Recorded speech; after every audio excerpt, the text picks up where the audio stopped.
Nema građanina, pa čak ni malog deteta u ovom našem kraju, koji nije upoznao barem jednog od hrabrih i legendarnih Vukova sa Drine i njihovu legendu majora Milana Jolovića. I dok je ovaj rat još uveliko trajao, Vukovi sa Drine, predvođeni komandantom legendom, postali su gotovo mitska oličenja hrabrih, disciplinovanih, neustrašivih i vanserijskih boraca. Gotovo u svakoj ratnoj situaciji i prilici Vukovi su bili prvi, koplje ispred svih, ličnim primjerima pokazujući kako se rodna gruda brani i cela Republika Srpska i njen narod. I danas, ovog 16. januara, Vukovi su opet bili prvi. Ne, nije se radilo ni o kakvoj ratnoj akciji, nije se radilo o čojstvu i junaštvu na bojnom polju. Danas su ratni heroji, njih 40, samoinicijativno došli u Zvorničku bolnicu i dobrovoljno darivali 12 litara krvi, one njihove junačke.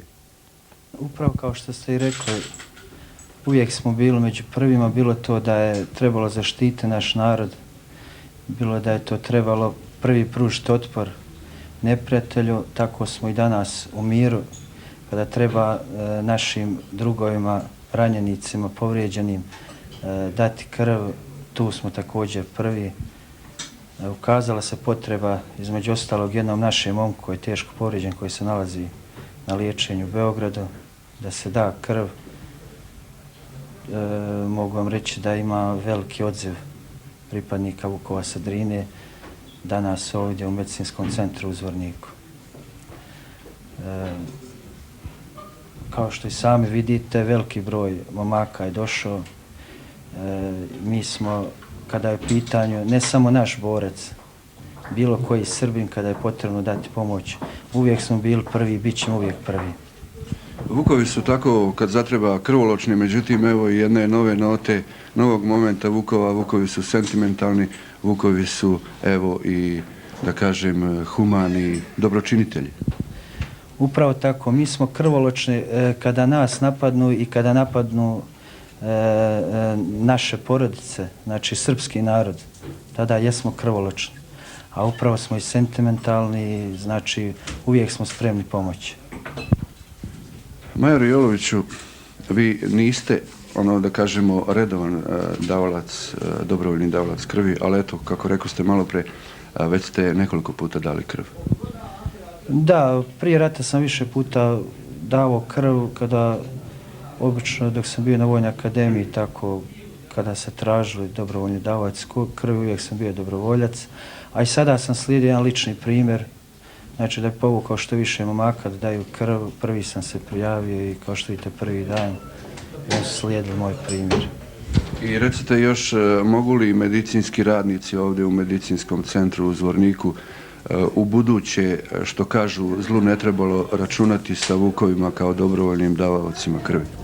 U svakom slučaju, medicinskom centru Zvornik, kad god bude potrebno krve, mogu da se javi na našu adresu, mi ćemo se javiti. Među Vukovima koji su danas došli da dobrovoljno daju krv, Vladimir Mijatović je davalac, dobrovoljni davalac krvi koji je već, evo, koliko puta, 16 puta dao krv. 16 puta, ovo je sad 17. put, ali prvi put u ratu.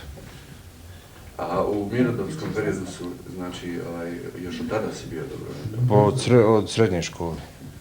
Reci mi, šta te je rukovodilo prvi put kad si dao krv? Sjećaš se te prilike, zbog čega i kako, u kojim okolnostima? Pa prvi put smo davali krv u srednjoj školi, to je bila isto ovako organizovana akcija davanja, tako da smo se svi prijavili iz škole, pa od tada, kad sam shvatio da mogu da dajem, da to ne utiče ništa na organizam, da čak što više i poboljšava i organizam obnavlja, onda sam stalno davao krv. Evo, major legenda predvodi Vukove u ratu, predvodio je, nadamo se da je došao mir, a major legenda predvodi Vukove evo i u ovoj akciji.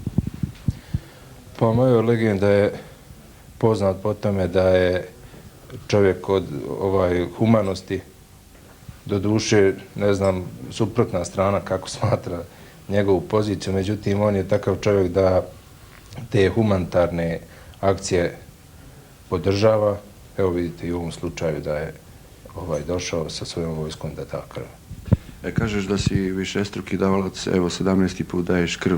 Da li si razmišljao u koliko puta, u koliko slučajeva je tvoja krv spasla nečiji život? Pa znate šta, u normalnom nekakvom životu čovjek i ne razmišlja o tome da li tvoja krv spašava ili ne spašava, ali kad čovjek prvi puta vidi čovjeka kome je potrebno, koji je nemoćan, onda tek shvati da i on može da se nađe u takvoj situaciji.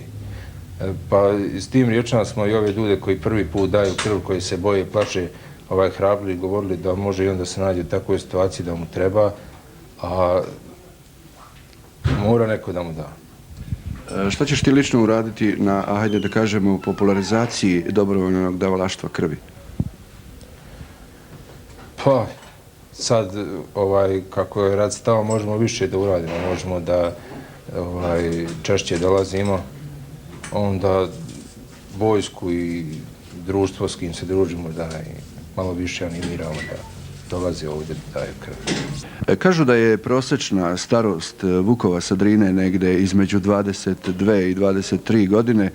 Boško Stanišić je probio taj prosjek, međutim Boško Stanišić, kao što je prednjačio sa svojim vukovima u ratu, u borbama, u oslobađanju mnogih kota i teritorija, evo ga i danas ovdje u medicinskom centru u Zvorniku gdje daje krv. Boško, koji put i šta vas je ponukalo da dođete da date krv?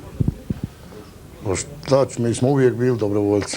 Vukovi naše je da se pokažemo i dalje krv da damo. A ja mislim da dajem 8. put. Jeste li pre ovog rata bili dobrovoljni davalac krvi? Jesam. I pre rata i uz rat 3. put. Gospodine Prodanoviću, evo dole u transfuziologiji na odjelu došla je jedna veća grupa, 50-ak vukova, čuvenih vukova sa Drine, da daju krv, naravno, u humane i humanitarne svrhe. Kažite, je li ovo prva ovakva poseta, odnosno prva ovakva akcija u ovoj godini? Ovo je prva organizovana akcija dobrovoljnih davalaca krvi za potrebe bolesnika, liječenih, ranjenih i povrijeđenih i civilnog stanovništva u našoj bolnici. Nas posebno raduje što je ovo akcija dobrovoljnog davanja krvi vrlo humana, što se odnosi da je to borac borcu daruje krv. To je posebno značajno i drugo, ako se ima u vidu da su to uglavnom višegodišnje psihofizički iscrpljene osobe, onda to ima svoju mnogo značajniju vrijednost. Kažite, kakva su vaše iskustva za ove protekle gotovo 4 ratne godine? Kako ste stajali sa zalihama krvi? Mi smo uglavnom svo vrijeme rata bili snabdjeveni dovoljnim količinama. Bilo je tu trenutak kad nam je bilo hitno ili zbog vrlo teških slučajeva, pošto se radilo uglavnom o povređenim koji zahtijevale veće količine doza krvi, pa čak u jednom slučaju i 49 doza krvi i ostao je živ, na primjer, onda možete zamisliti da su to jako velike količine krvi dragocjene tečnosti koja ima svoje određeno vrijeme trajanja, a da je stanovništvo i mogućnosti dobrovoljnog davala bile su ograničene. Mi smo jako zadovoljni ipak sa svim onim koji su u ovu humanu akciju uključili. Znači li to, doktore Prodanoviću, da ste često ili u nekim određenim situacijama morali ad hoc da tražite davaoca? Da, bilo je takvih slučajeva kada smo morali hitno urgirati preko sredstava javnog informisanja. Odaziv je bio jako dobar, ali i takvi da smo morali iz operacione sale izlaziti pred bolnicu, tražiti hitno se obraćajući uspaničenom narodu da bi nam dali krv kako bismo spasili nečiji život. Pomenuli ste sredstva javnog informisanja. Kažite, kakva su vaše iskustva i da li su ti vaši apeli preko sredstava javnog informisanja urodili plodom? Da, urodili su, a posebno preko novoosnovane televizije Zvornik. Mi smo imali prije mjesec dana jednog teško povređenog, pri čemu smo trebali rijetku krvnu grupu B pozitivnu. Javilo se 8 davalaca, bolesnik je ostao svakako živ, otpušten je 15. dan kuće, sasvim uspješno, a moram da kažem jedan dirljiv trenutak da se jedan od davalaca javio telefonom i pitao da li je ranjenik za koga je dao krv živ i da li mu je njegova krv odgovarala. Kažite mi, doktore Prodanović, da li ćete u periodu koji je pred vama, ajde da kažemo u ovoj godini, organizovano pozivati dobrovoljne davaoce da dolaze kako biste u svakom trenutku za, ne daj Bože, imali određene krvne grupe i određene količine krvi? Mi smo služba koja troši krv da bismo spasili tuđi život. Na našu sreću postoji služba transfuzije koja se bavi organizovanim sakupljanjem krvi sa udruženjem dobrovoljnih davalaca izvornika, koja će normalno sa organizacijom Crvenog krsta i drugim humanitarnim organizacijama biti u stanju da obezbedi za nas. Svakako da od našeg autoriteta i našeg odnosa prema poslu koji obavljamo zavisit će i povjerenje dobrovoljnih davalaca krvi za pomoć unesrećenim. Evo, vi ste ovo ratno vreme proveli u hirurškoj, u operacionoj sali, prema tome meritorno možete reći kakva su vaše iskustva i koje to krvne grupe najčešće nedostaju? Najčešće svakako nedostaju one krvne grupe kojih je i najmanje kod stanovništva, to su uglavnom B, AB, jedan i drugi, pozitivni i negativni RH faktori, sa ostalim smo uglavnom zadovoljavajuće snabdjevanje.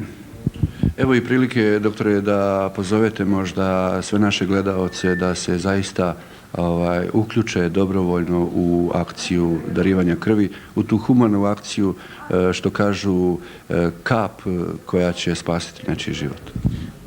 Nezamislivo je funkcionisanje bilo kojeg hirurškog odeljenja bez krvi i obzirom da je to jedan od najhumanijih gestova koji čovjek može čovjeku da učini, pozivamo sve one